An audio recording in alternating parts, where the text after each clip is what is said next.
দেখুন দাদা, বাংলা নাকি দাদা?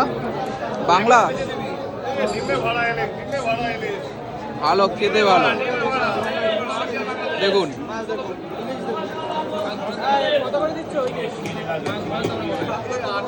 800 টাকা। ডিম হবে না? তো দেখুন বন্ধুরা, আমরা এখন ইলিশটা কাটিং করছি, তোমাদের সঙ্গে পুরোটাই তুলে ধরবো। দেখুন বন্ধুরা, কাটিংটা তোমাদের সঙ্গে পুরোটাই তুলে ধরবো।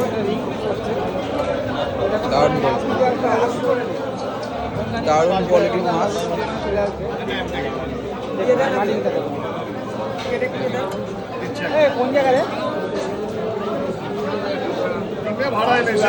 ভালো ইলিশ, ভালো ইলিশ। ইলিশ এখন কেমন দাম যাচ্ছে? কাটিংটা দেখুন। বাংলাদেশ 1600 টাকা। বাংলাদেশে 1000 টাকা কেজি।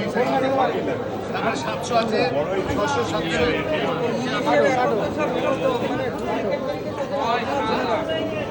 ডুপ্লিকেট এক ধরনের ইলিশের মতো দেখতে, ইলিশ আর একটা রয়েছে, এখানে অরিজিনাল ইলিশ আছে। বাংলাদেশ দারুণ কোয়ালিটির মাছ রাজুদার দোকানে। দারুণ মাছ।